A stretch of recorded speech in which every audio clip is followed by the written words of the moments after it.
Shoutout nga para dyan sa mga nakapanood ng video na to na hindi pa nakapuntang General Santos City or nagbabarak pa lang na pumunta ng General Santos City. And syempre, bago naman tayo kasi pupunta sa isang lugar, i-google ho muna natin yan.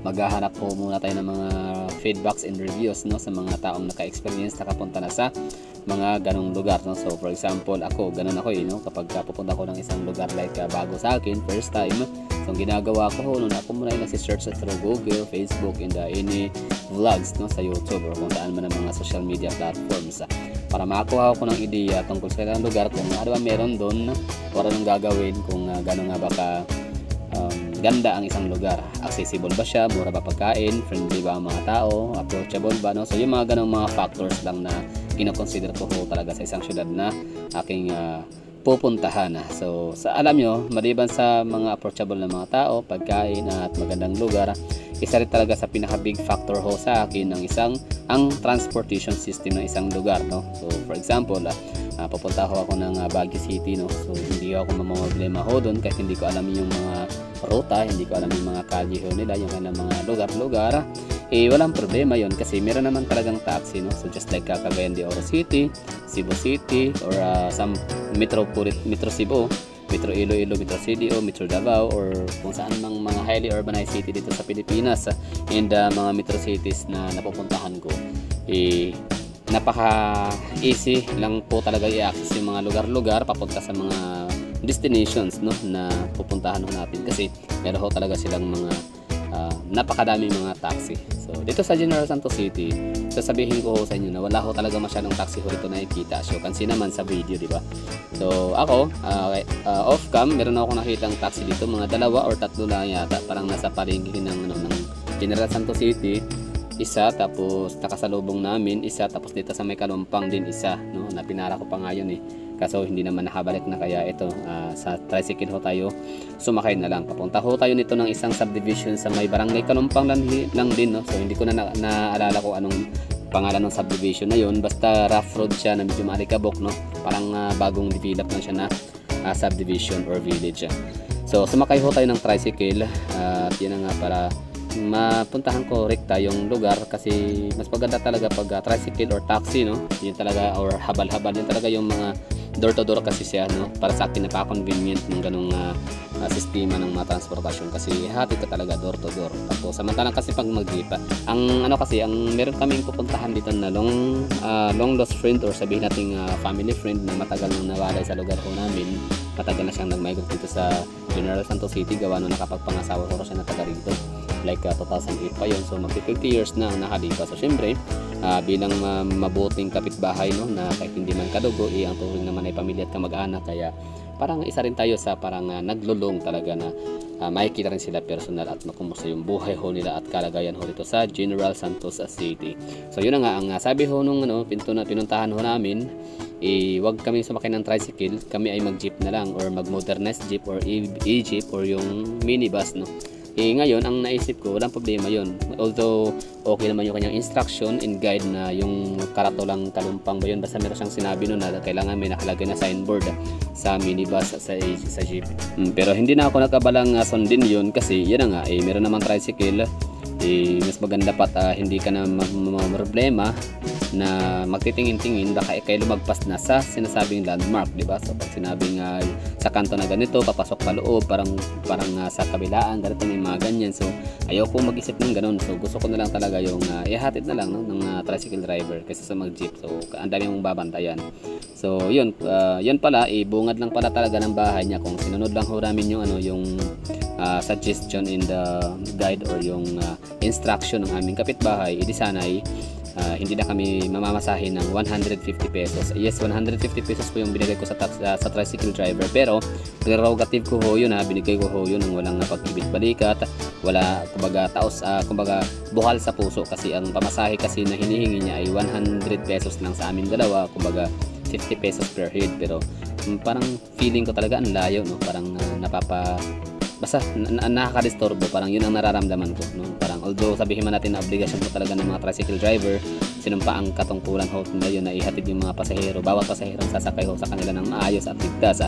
Pero para sa akin, kumbaga parang it's a form of appreciation na rin yun, no, na pinasobrahan ko na rin ng 50, so 150 pesos. Pero I'm not na, di naman ako nagrereklamo, no, so okay din naman. So yun nga lang, sabi nga nung aming sa kapitbahay, magganyan na lang sana, mag-modernized jeep or minibus ang sasakyan. Pero yun na nga, ang pinili ko ay tricycle kasi ayoko nang mamamblema. Yan pala yung yun yung lugar, yan. Anong pangalan dyan? I don't know. So yun lang, bali sa General Santos City. So yun na nga, balikan ho natin yung transport system. Para sa akin, isa ho yun talaga sa pinakamalaking factor na dapat i-consider na every time tayo pupunta sa mga bagong lugar, lalo na ang mga highly urbanized city, kasi mas accessible po talaga, mas madaling makarating sa ating mga destination kapag may mga taxi. Pero yun na nga, it doesn't mean na walang taxi sa General Santos City.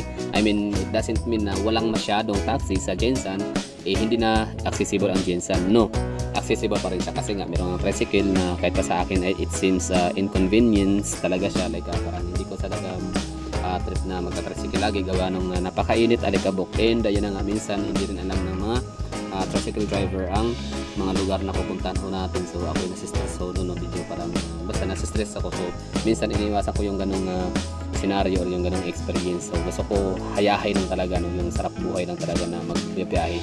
So going back tayo sa paano naging accessible pa rin ang General Santos City despite na wala, kahit sa kabila ng wala kakulangan ng kailang taxi, kasi meron nga ho silang modernized jeep minibus na napakaganda. Kita nyo naman, although hindi man ako nakapag vlog ng actual video or footage na sumakay ho tayo ng minibus or e-jeep or modernized jeep, kasi nga busy ko kami kwentuhan gawa nung napaka short lang yung napaka-limited ho ng aming oras ng moment.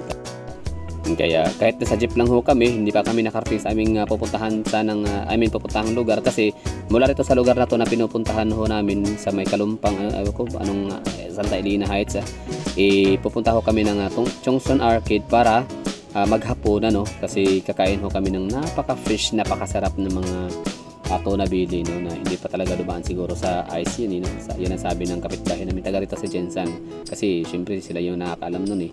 So sabi niya fresh yun kasi kulay pula or something, basta gano'n, alam niya pag kulay itim na may ice na, I don't know, basta yan nga, accessible ang General Santos City kasi kahit pa walang taxi, meron namang mga jeep, mga modernized jeep na napakalamig ng aircon, napakalawak sa loob, hindi siksikan, tapos mura lang yung pamasahe siguro, hindi ko alam kung magkano yun, basta nagbigay ako ng pera, 200 pesos yung nagiging pamasahe, kasi marami kami, more than 10, like siguro mga 15 or 16.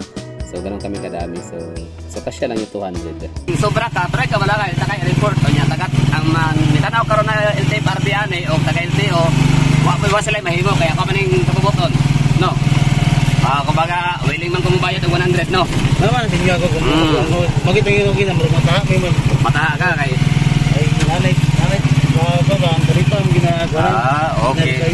Kayan lagi, so atari, pakinsa lagi dapat ang bayran, no? Hindi mo. Yeah, duhami. Kasi sa gawas, kanin mo lapas sa kilamitas na pwede mo additional. Ano ba additional? Kung ako tanaw sa mapa ganina, doon radyo kayo. Doon ano ba, isa lang ka vicinity ba? Doon sa among gitulugan. Pero okay na. Pero ako punta na ko sa live na sana kanang vlog. Ano, vlog ka? Mayroon ka bala ka kay wala may tip number nimo. Wala ko kay nawong. Wala mo koy gibot na ko.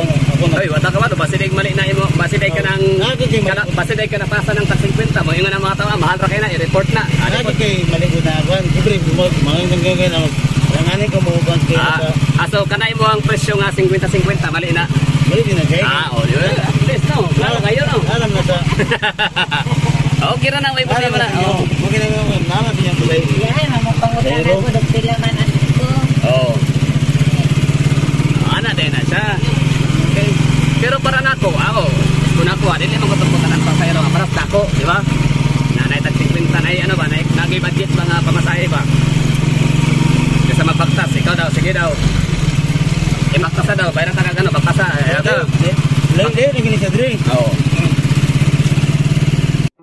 So yun ang ang naging usapan ho namin ng driver. So sabi na, in fairness naman sa driver talaga, inamin niya na yung 50 pesos per head na singilan daw para sa amin dalawa 100 pesos ay ano daw yun, parang bawal na ho daw yun, no? Kumbaga parang pinala sila i-report nun, pero syempre sa akin naman naiintindihan ko naman, no? Hindi ko naman siya pwedeng i-report doon dahil sa ganung halaga kasi naghahanap buhay na din yung tao, tsaka honest din naman siya, tsaka makikita hira naman natin, hindi ko rin naman sa ikakamatay siguro o ikakahirap na magbayad ng 100 pesos sa kanya.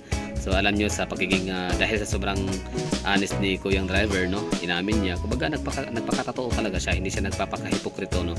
So ang binigay ko sa kanya ay hindi lang 100 pesos kundi dinagdagan parang 50. So yun, nakakatuwa lang sa aking nakakatuwa or napakasarap sa pakiramdam na nakapagbigay, nakapagdulot ka ng tuwa, no, naging blessings ka sa tao sa araw na ito. Kumbaga 50 pesos tapos masaya na yung tao, nabigyan na natin ng ng extra, yung kanyang income, di ba? So dapat 100 lang, pero ginawa na 150. So shout out kay Kuyang Driver kung nakakapanood ka nito. So ingat po kayo, no. Okay, last pangutan na, mga pila ang pila boundary gud diri, pinakadako nga mauwi nimo. Ang income. Oh, income adlaw. Kana imong income. Dati mag-income kami 700. Kaya pinahagamay usahay. Pila? Mga 500. Yan, boundary pa. Pila boundary? Hindi sa tagyan, naiwa 50. Kada pila nimo ha? 20. 120. Oh, 120 boundary unya moabot og 700. Karon minus na. Okay. So, pasay po dato masabtan ng driver nga gahot sa gahot gito. Napambay gyud. Aling taripa lagi ang nagpasi. Oh, nya gasolina. Kita kayong bagay. Kay marag para nako is bagay na ba kanang hago kay na ba kada sakay na lang sa pasahero magsabot sa daan, di ba? Okay. Di ba pwede sakay na lang ya kabaw na pila-plite, di ba? Di na mapastorya kung pila. Sa una ginabot mo na sa una tungod pay taripa jud. So kanang sakay ko. Di kay pagsaka dapat kabalo na ang driver pila pamasahe o kabalo dapat ang pasahero pila pamasahe. Hason kay kada adlaw sigsakay niya. Namoy ban driver ay pasahero pud na kabalo na sa. Oo, saan na tanan, di ba? Yap, tama to ngin kay nga mo ana nang ban driver na ang ban pasahero na. Kaya ko ba gumaga na ang pamasahe kay Okay. Namoy ban mo sunod kisap Sa taripa gyud sundon. O ana ra gud na. minimum. Kay hason kay sige kanang sig sabot kada sakay na sabot, di ba? Kada sakay lalis, di ba? Hason kayo. Okay, salamat kayo Amping. So, yun na nga hindi ibig sabihin na walang taxi sa lugar ay hindi na accessible kasi kita niyo naman mga e-jeep, modernized jeep minibus, ang dami nananakbo sa lugar. Air condition, napakaluwag sa loob tapos mura lang yung pamasahe. So, thank you for watching. Mag-ingat po kayong lahat dyan. So, shout out natin si David Peter Salamanca 8404. So, sana ay yun, okay na to, no? Parang dedicated tong video para sa inyo.